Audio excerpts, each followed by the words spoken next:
Salut à tous.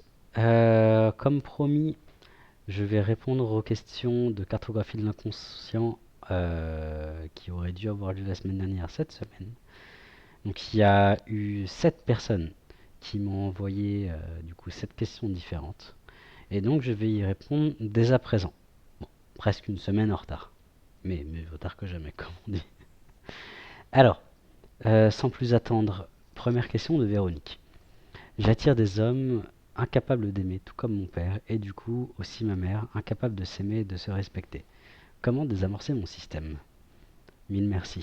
Alors, Véronique, on va aller voir ce que raconte ta structure inconsciente.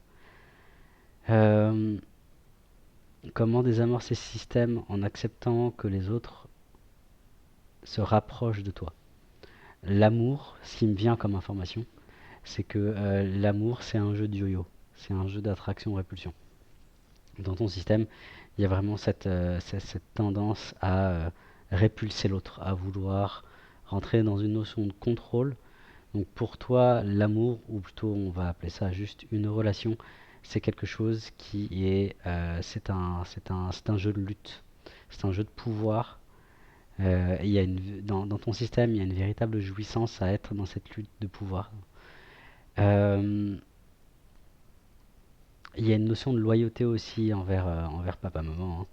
Si je résume un peu le propos, il y a une forme de lutte, de loyauté, pardon, entre papa-maman, une loyauté à respecter comment fonctionne, comment fonctionne l'amour au niveau familial.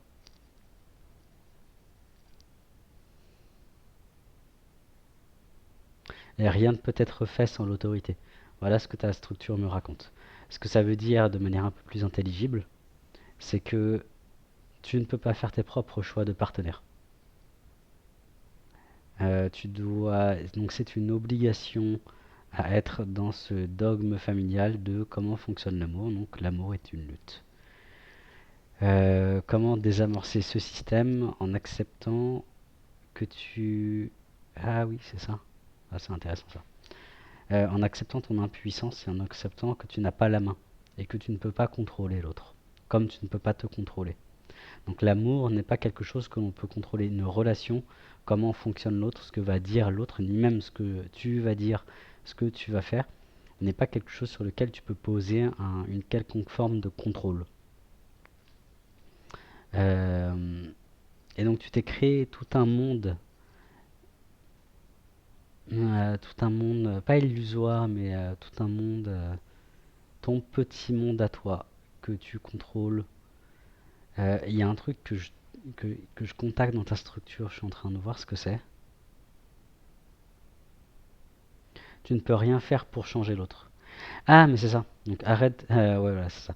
Donc t'essayes de sauver papa-maman, hein. T'essayes de sauver le couple. Donc tu rentres, c'est une de tes motivations profondes, Véronique. Tu rentres dans une forme de couple pour pouvoir sauver l'autre. Symboliquement pour toi, c'est ce vouer de couple de papa-maman. Donc c'est sous-tendu par autre chose, c'est que si tu rentres dans une relation, c'est pas pour toi, c'est pour l'autre personne. Et c'est là où il y a une forme de vengeance, de j'ai fait tout ça pour toi et je me suis sacrifié pour toi, pardon, et c'est comme ça que tu me remercies. On peut arriver à ce genre de conclusion dans la dynamique de ta structure. Euh, Fais les choses pour toi. Si je devais vraiment résumer de manière très résumée, en fait, fais les choses pour toi. Rentre en couple, et ça va même au-delà du couple. Rentre en relation pour ton plaisir personnel, pas pour sauver l'autre. Pas parce que tu as un devoir de sauver le couple familial, mais parce que c'est ton plaisir personnel de découvrir l'autre personne, parce que tu as un désir, une quelconque forme de désir envers l'autre personne, parce que tu as envie de découvrir l'autre personne, et surtout qu'il y a il y a une pulsion, une impulsion à te découvrir toi dans le cadre de la relation. Voilà ce que je pourrais dire pour toi, Véronique. Je te souhaite bah là du coup une belle fin d'après-midi. Salut.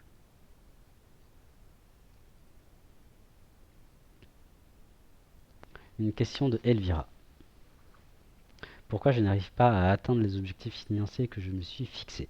Merci à toi. Alors, ta relation inconsciente à l'argent, Elvira.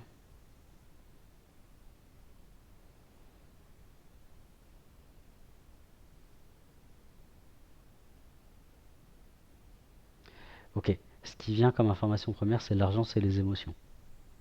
Donc l'argent, c'est comme le sang, c'est comme les émotions, c'est comme l'eau, c'est comme tout liquide, ça circule. Euh, donc ça, c'était une première information. La seconde qui vient, c'est que l'argent te permet d'avoir du pouvoir dans la société. Avoir de l'argent, c'est pour réaliser des projets. Avoir de l'argent, c'est pour toi. Et donc, il y a quelque chose qui fait semblant, en fait, qui dit oui, oui, c'est pour moi que je veux l'argent, mais au fond, c'est pas pour toi que tu veux l'argent parce que tu es sur une notion de sacrifice. Ah, elle est intéressante cette information. Notion de sacrifice. Mais pourquoi tu es sur une notion de sacrifice par rapport à l'argent?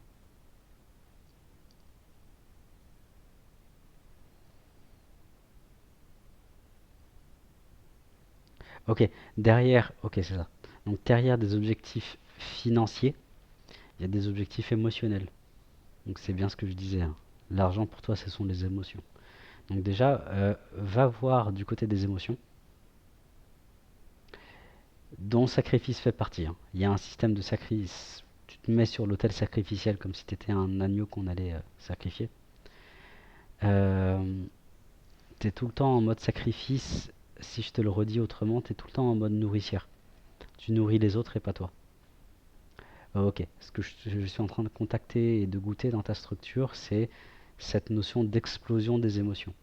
Les émotions sont vraiment là, latentes, comme une sorte de cœur rougeoyant, de volcan en train de vouloir exploser. Et toi, tu es en train sans cesse de vouloir retenir ces émotions. Le truc, c'est que en te positionnant dans la société avec l'argent, ça signifie te positionner, oui, humainement face à d'autres êtres humains.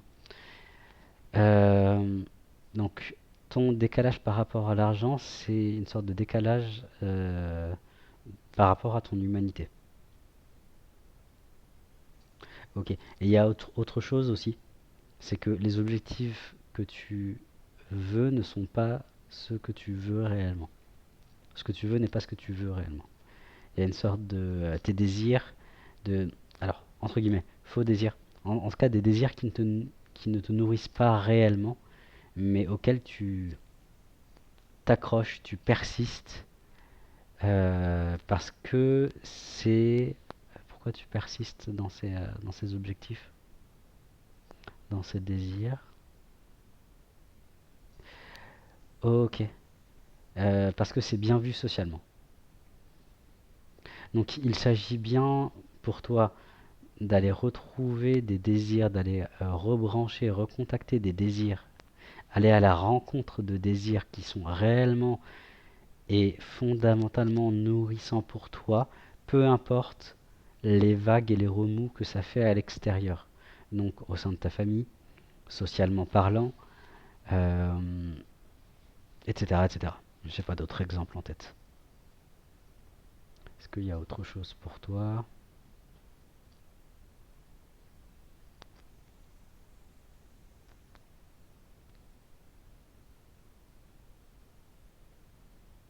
Il y a une déception derrière. En fait, comme tu t'accroches à la grille de lecture que ce sont les autres, l'extérieur qui crée ta réalité et qui crée les règles de ta réalité, donc ça vient toucher dans ta structure alors l'apparente. Tu te fais croire à l'histoire suivante, je suis incapable de créer les règles de ma vie. En gros, il va falloir dire merde au système et aux règles qui régissent ta vie de manière beaucoup plus consciente, de manière beaucoup plus affirmée. Et ce que je suis en train de goûter dans ta structure, c'est la peur de ne plus être nourri par l'extérieur. Et en fait, voilà, c'est ça. C'est ce nœud inconscient qui, qui fait que tu n'arrives pas à atteindre tes objectifs. Parce que si tu atteins tes objectifs financiers, ça signifie pour ta structure que tu dis merde aux exigences qu'ont les autres par rapport à toi ou les règles que projettent les autres sur toi et que tu accepte. Et donc que tu passes par l'argent ou que tu passes par en fait, peu importe le chemin que tu prends, il va falloir toi accepter que, à un moment donné, c'est toi qui crée tes règles. Personne d'autre que toi ne peut décider du sens de ta vie et de ce qui te nourrit. Si pour te sentir nourri dans ton expérience de vie, tu as besoin de dire merde à toute ta famille, à un moment donné, il va peut-être falloir le faire. Là, évidemment, je prends un exemple assez hardcore. Donc je grossis le trait pour te modéliser, te donner une carte mentale de l'information plus profonde. Mais en tout cas, voilà à peu près ce que je pourrais dire par rapport à l'argent. Je te souhaite une bonne après-midi, Elvira. Salut.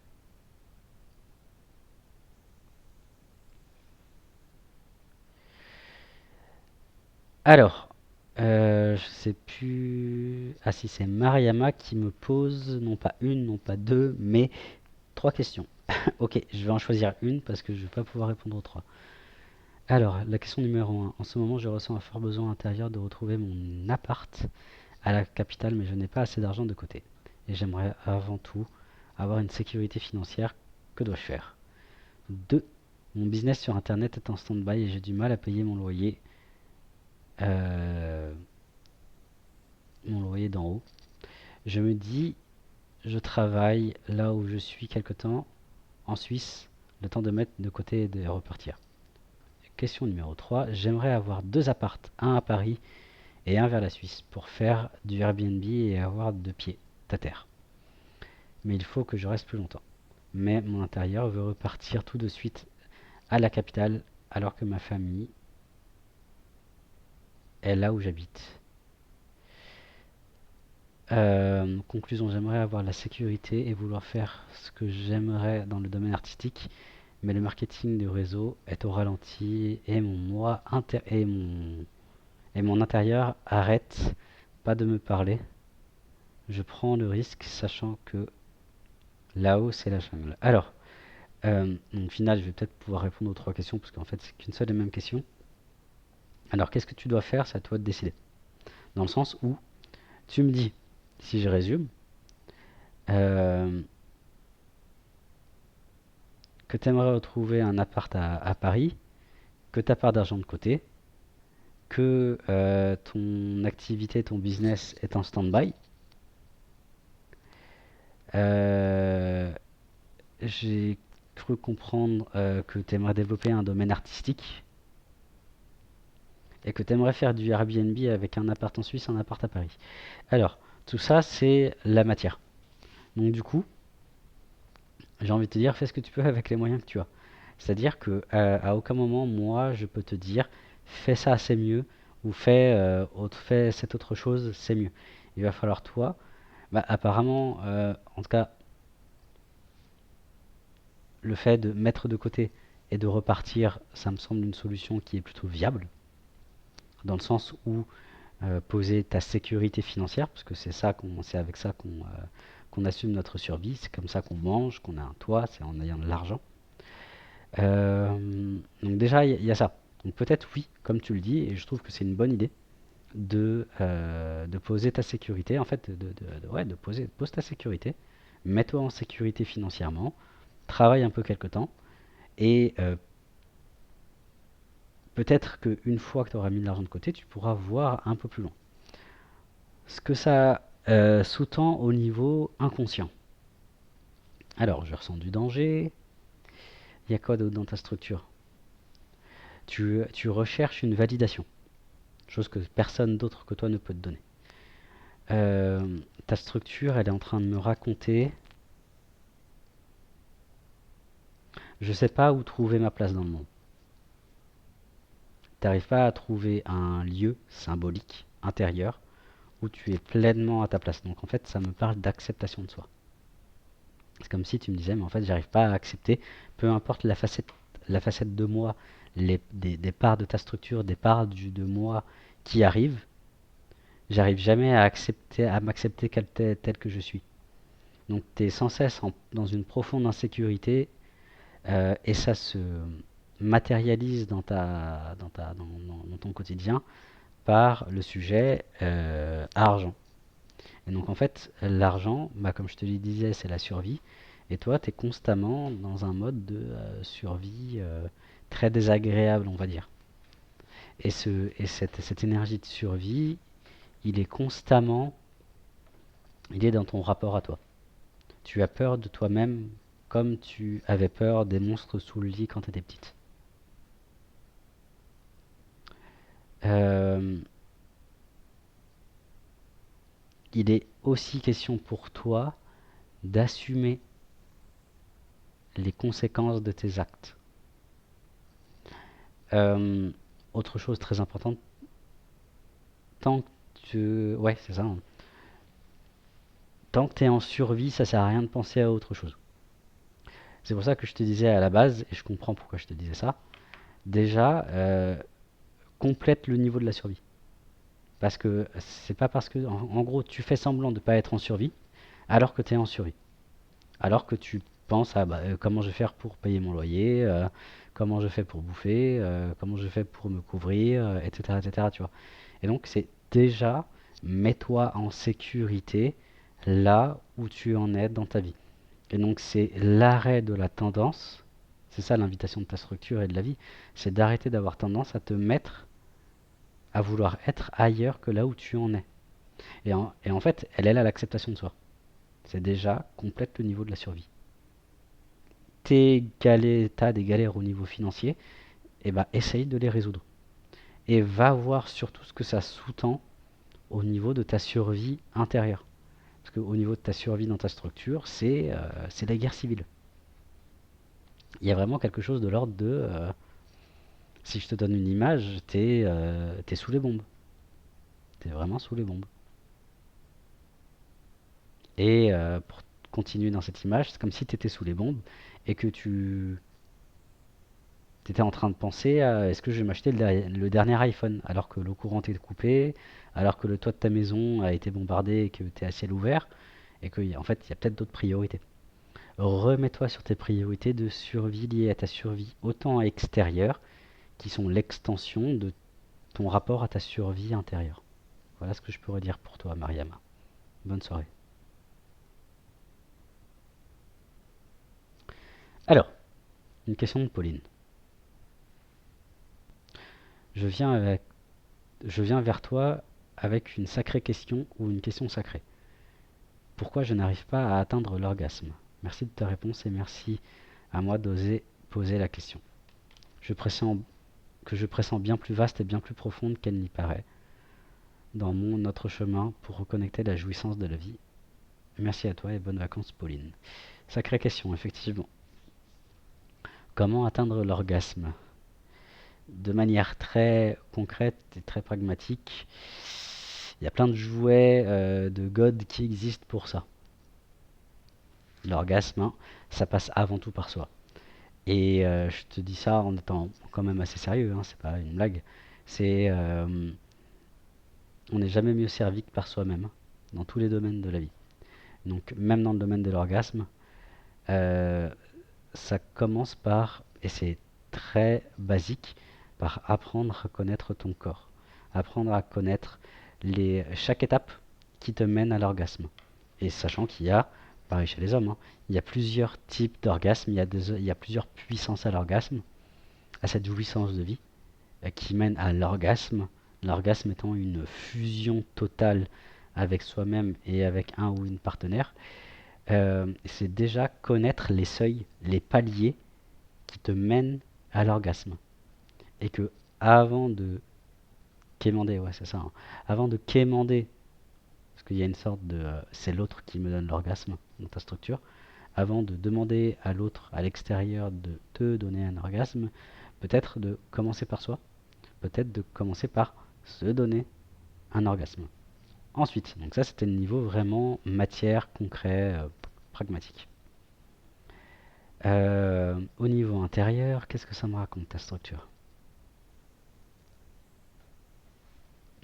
Ouais, il y a un interdit. Il y a un interdit lié au fait de ressentir l'orgasme, de ressentir du plaisir. Ok, et donc c'est un interdit qui te fait être au niveau mental plutôt qu'au niveau physique. Voilà, ce que je suis en train de goûter dans ta structure, c'est la peur de ton corps physique. La peur de ce que c'est, en fait, c'est la crainte, voire la terreur même, de ton corps de femme. La peur de la matérialité, la peur de ta propre physicalité. En fait, c'est une peur masculine. C'est comme ça que ça me vient. En tout cas, c'est comme ça que ça me vient de te renvoyer cette information. C'est tu as endossé le point de vue masculin de ta famille. Et dans ta famille, le masculin a peur du féminin. Parce que le corps féminin recèle un véritable pouvoir qui est beaucoup plus puissant dans sa physicalité que la physicalité d'un homme. Pourquoi? Parce qu'une femme est capable de créer un autre être. Et d'être une sorte de matrice qui permet à un corps physique de se... c'est comme le creuset alchimique, hein, c'est comme un Graal. C'est pour ça qu'il y a ces deux, il y a ces deux métaphores, ces deux allégories. Que ouais, t'es un Graal, t'es un creuset alchimique dans lequel tu peux transmuter des choses pour créer quelque chose d'autre. Et donc voilà, on en vient à la notion de création. Est-ce que tu es capable de, exactement comme dans un creuset alchimique, d'imbriquer plein d'éléments différents des uns des autres pour créer quelque chose d'autre? Et donc, est-ce que tu es capable dans ta vie euh, de créer quasiment à partir de rien? Et si je redescends un peu plus au niveau mental cette information, est-ce que tu es capable de te donner la liberté d'agir dans la vie, dans le quotidien, quand tu es à la banque, quand tu es avec ta famille, avec ton conjoint, ta conjointe, avec tes enfants si tu en as, avec tes collègues de boulot si tu en as, avec tes voisins, tes voisines? Est-ce que tu es capable de jouer la note de la liberté, de je suis libre d'agir, libre de parler, libre de choisir, peu importe ce que ça fait, parce que ça me connecte, ça me branche à du plaisir. La jouissance commence par là. On pourrait dire que avant de vouloir atteindre l'orgasme au lit, il faudrait rentrer dans une notion tantrique de ce que c'est l'orgasme, c'est-à-dire que l'orgasme, ça c'est au quotidien, c'est le toucher, c'est la vue, ce sont les cinq sens de manière générale, c'est aussi ta mise en relation avec le monde et c'est surtout pour toi, est-ce que tu t'autorises à faire, à dire, à choisir? Et donc ça fait référence à cette voix, entre guillemets, dans ta tête qui sans cesse te pose une limite. C'est comme si tu voulais... y a une partie de ta structure qui a intégré que dès qu'il y a cette impulsion à découvrir l'extérieur, à découvrir en gros quelle est ta jouissance, quelle est ta joie, quel est, euh, quel est ton plaisir personnel, il fallait absolument que quelque chose l'interdise. Et ça, c'est vraiment comment toi t'as intégré ce que c'était la parentalité, hein. Un parent, un garde-fou, c'est quelque chose qui vient interdire. Et si, en tant que ton propre parent, tu t'autorisais à t'autoriser, que tu n'étais pas là que pour t'interdire des choses, te limiter, te mettre des murs, mais que tu pouvais aussi dans ta vie créer des chemins. Et en fait, il n'y a personne à part toi qui t'interdise la jouissance. Derrière cette notion de jouissance, il y a la peur. Il y a la peur de déplaire, il y a la peur de dévoiler ton intimité, parce que c'est ultra intime d'exprimer par des mots, par des gestes, par des actions, par des choix, quel est le contenu de ta jouissance, quel est le contenu de ton humanité, quel est le contenu de ta vérité personnelle. Donc en fait, déjà, pose cette clé-là. Et si tu t'autorisais à être libre dans la vie, totalement. Libre de parler, donc libre de parole, libre de choix, libre d'action. Bonne journée à toi. Salut Pauline. Alors, plus que trois questions. Ouais, trois questions. Alors, c'est une question de Miguel. Pourquoi je vois principalement l'autre réussir là où je me vois échouer? Cela crée colère et frustration, car cela appuie sur mes échecs, mon impuissance. ou impuissant, ou puissance non assumée. Ça c'est bien dit. Et je ne vois pas non plus l'apprentissage que j'aurais pu faire de cet échec. De manière plus large, j'ai beaucoup de difficultés à ancrer des réalisations dans la matière.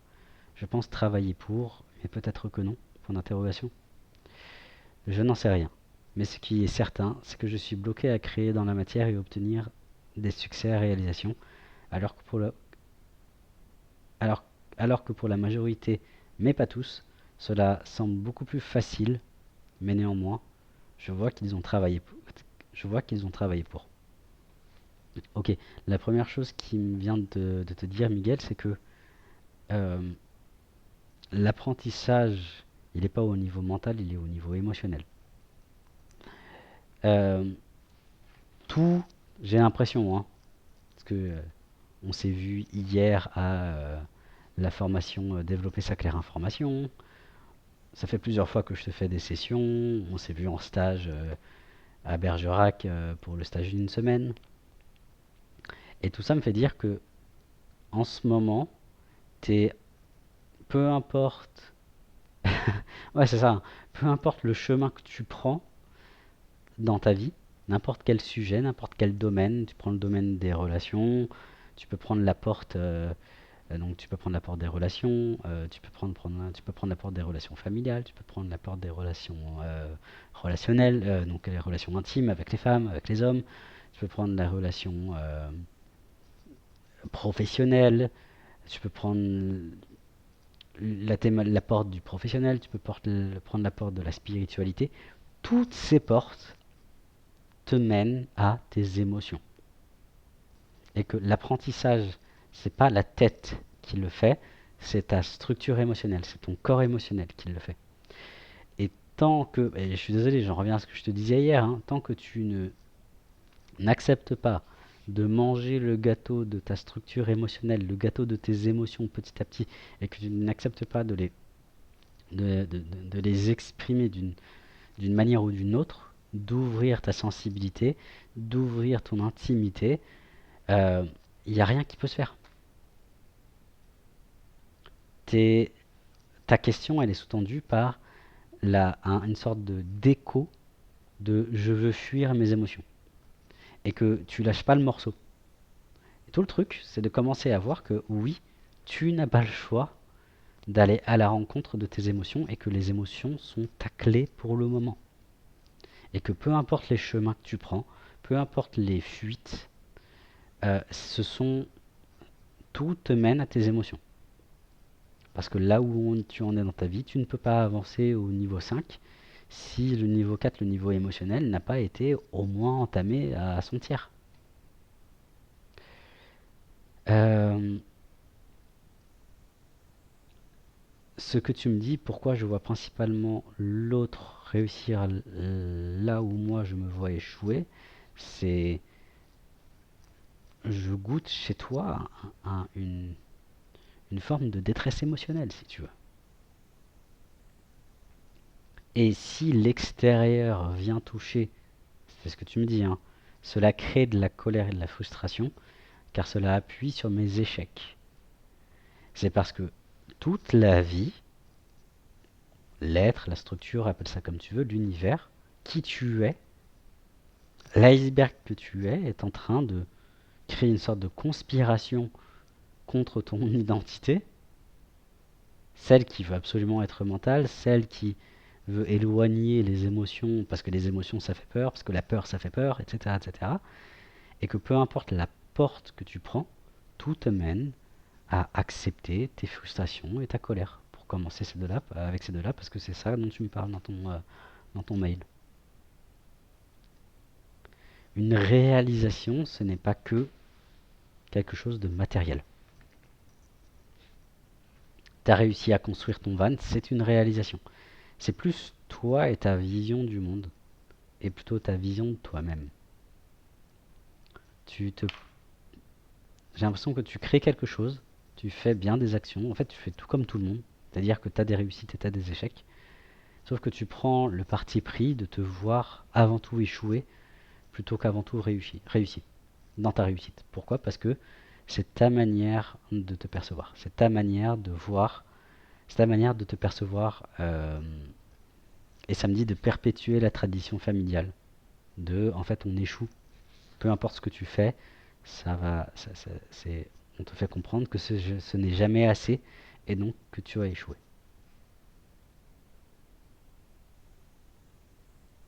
Là, je relis ton mail de manière plus large. J'ai beaucoup de difficultés à ancrer les réalisations dans la matière. Je pense travailler pour, mais peut-être que non. Quoi qu'il arrive, tu es toujours en face de ton doute aussi. Il y a toujours ce doute.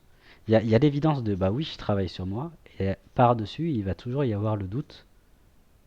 Cette voix du doute qui va dire ah, mais peut-être pas. Et toi, tu vas rentrer préférentiellement dans ok, tu veux pas écraser les autres. C'est pour ça que tu vas toujours te placer du côté des perdants. Tu vas toujours écouter le doute. C'est pour parce que si tu es trop sûr de toi, pour toi être dans l'affirmation de soi, ça veut dire écraser l'autre. Et c'est quelque chose que tu veux pas. Et tout ça, lorsque j'explore ta structure, ça me fait tomber toujours sur les émotions et les émotions. Donc je vais terminer par ça, Miguel. Quand est-ce que tu vas commencer à manger le gâteau de tes émotions? Bouchée après bouchée, de te laisser les digérer, et donc en les exprimant, tu les digères, tu les ingères. Parce que quoi qu'il arrive, ça se voit. Ça se voit. Même si tu tentes de refouler tes émotions ou d'étouffer ces vibrations à l'intérieur de ton corps, elles sont perceptibles. C'est juste ton rapport à toi-même et peut-être à un moment donné d'accepter que si ça se voit, pourquoi pas les exprimer.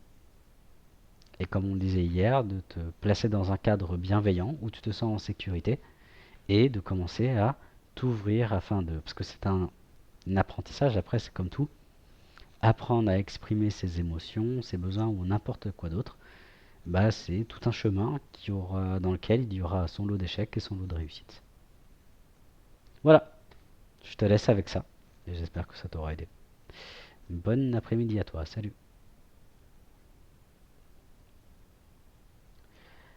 Alors,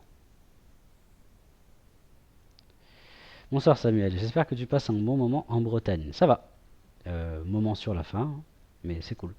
Je suis moi-même originaire de Vitré, à côté de Rennes. Ah, un breton. Comme tu nous as permis de te poser une question par écrit, ce soir sera donc mon deuxième mail que je t'envoie cette semaine. Ah.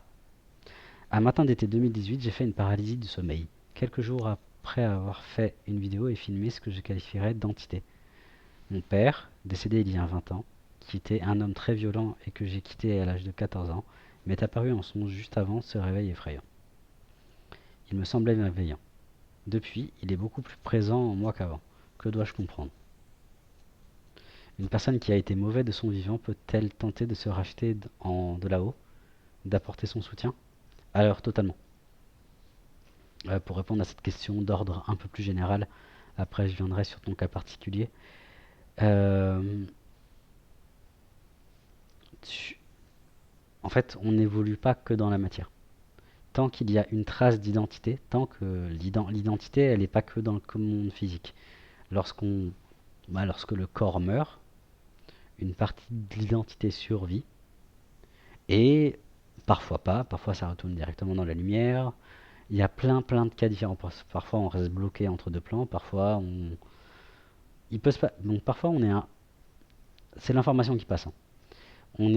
On peut être accompagné par un ou plusieurs de nos guides pour faire perdurer une partie de notre identité terrestre, mais de continuer à la faire évoluer sur d'autres plans d'existence, d'autres niveaux de conscience.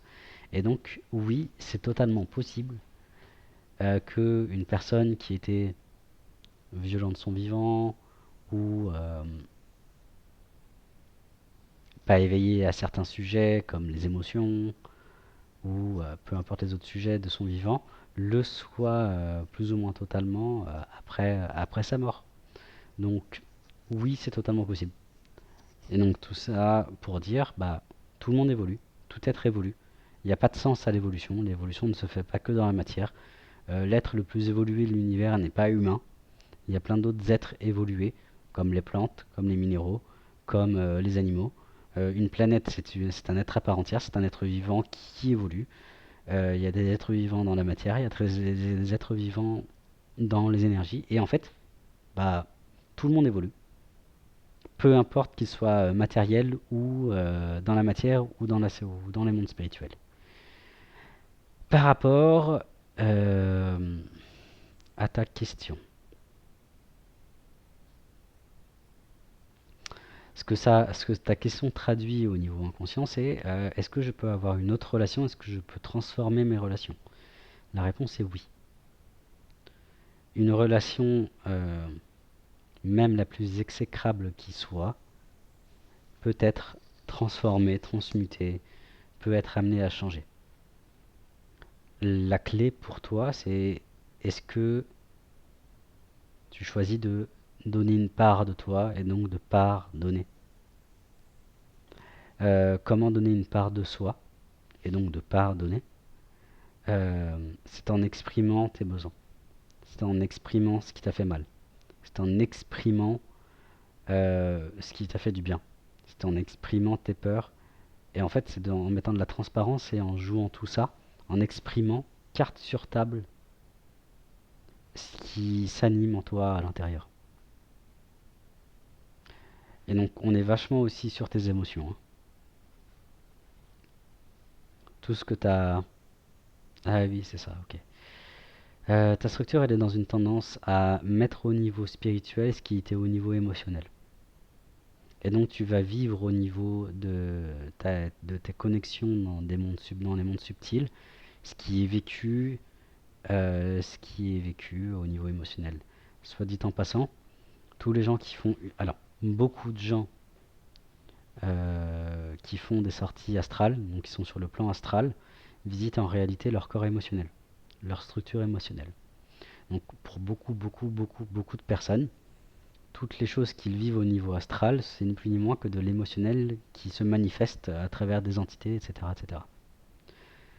Donc l'invitation de ta structure, ce serait de, bah oui, continuer peut-être, si ça t'appelle toujours, de, de- de- d'explorer les mondes spirituels, les mondes subtils, mais peut-être ce serait aussi de ramener tes émotions, de faire transiter tes émotions du monde spirituel au monde matériel, et donc de traiter tes émotions avec des êtres humains.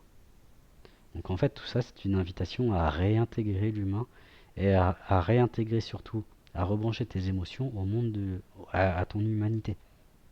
Parce que techniquement, c'est là qu'elle devrait s'exprimer, pas ailleurs. En tout cas, c'est prioritairement là. Parce que derrière, t'es sur une dynamique d'acceptation de soi. Et que pour le moment, là où t'en es dans ta structure, pardon, là où t'en es dans ta structure, c'est j'attends que la résolution vienne des autres. Donc t'es comme un petit enfant qui attend que ce soit papa, maman qui viennent euh, lui demander qu'est-ce qu'il a avant de se mettre à pleurer, avant de se mettre à crier, avant de se mettre à rire aux éclats. Et que il serait la clé, c'est de créer un espace pour toi dans ta vie quotidienne pour exprimer ton rapport, en fait ton rapport à tes parents de manière générale et ton rapport à l'autorité parentale. Je vais dire ça comme ça. Donc voilà ce que je peux dire par rapport à ta question. Je te souhaite une bonne soirée, Warda. Salut.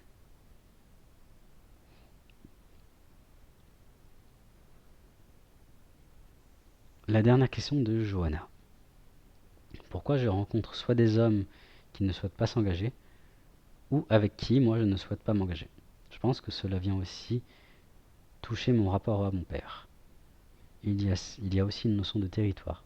Je me sens toujours en balance et je ne me sens pas légitime parfois à vivre loin de ma famille, un peu comme un mouton noir. C'est marrant, je perçois quelques contradictions chez toi, enfin derrière ton discours, lorsque tu dis ça. Euh, Alors, tu me parles de l'engagement est pas possible, que ce soit de ta part ou que ce soit de l'autre. Rapport à ton père, territoire. C'est une notion de fusion derrière. Que ce soit par rapport à ta famille ou que ce soit par rapport à un partenaire potentiel. Il y a simultanément cette crainte de la fusion et en même temps cet appel vers la fusion qui pour toi est comme si tu étais une abeille et que tu étais attiré par le pollen des fleurs. C'est irrésistible pour toi. Donc en fait, tu es en fusion au niveau familial. Donc la bagarre du territoire, elle est déjà au niveau familial. Donc en gros, jurer fidélité à la famille ne t'aide pas à construire un couple, ne t'aide pas à construire une relation, ne t'aide pas à construire un territoire. Pourquoi? Parce qu'avant de penser à la famille, avant de penser au couple, il construit ton propre territoire. Et donc c'est au cœur de l'espace d'une relation, je construis ce qui est important pour moi. Donc tes besoins, tes envies, tes désirs, tes objectifs, tes ambitions, en gros. Donc c'est aussi poser ton territoire émotionnel. Et donc j'accepte que la matière soit une sorte de toile sur laquelle je vais projeter les couleurs de mes émotions. Donc la légitimité envers l'autre, enfin la fusion envers l'autre ne t'aide pas à créer ton territoire. Et le fait de ne pas arriver à créer ton territoire, et donc à vouloir constamment créer une fusion avec l'autre, c'est paradoxal, mais ne t'aide pas à créer une relation. Parce que c'est comme ça que tu prends le pouvoir. Ta stratégie pour... ouais, c'est ça, hein, ta structure me dit ça. La stratégie de ta structure pour annihiler l'autre, pour détruire l'autre, c'est de fusionner avec. Comme ça, il n'y a plus moi, il n'y a plus l'autre. On est seulement un. Et en étant un seul, bah en fait, il n'y a plus de problème vu qu'on n'est plus deux. Vu qu'il n'y a pas vu qu'il n'y a pas deux besoins différents, deux paroles différentes, deux individualités différentes. Donc déjà, j'ai envie de te dire, affirme au monde, c'est-à-dire à ta famille, à tes amis, partenaires potentiels, collègues de travail, c'est créer ton individualité donc dans chacun de ces espaces relationnels. Et ce que je suis en train de goûter dans la structure inconsciente, c'est la peur de décevoir. Voilà, c'est ça. Ouais, c'est bien ça. Il y a une crainte de te décaler du, de comment te perçoit l'autre. Parce que pour toi, si tu te décales de sa grille de lecture, de la grille de lecture de l'autre personne ou du groupe, c'est pareil, tu vas forcément décevoir les autres. Et ça te fait toucher à un émotionnel hyper profond, qui n'est pas juste ton rapport à ton père, ton rapport à ta famille.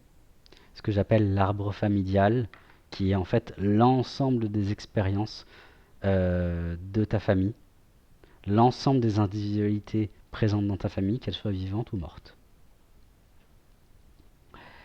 Euh, Poser ton territoire, ça équivaut pour ta structure être violente.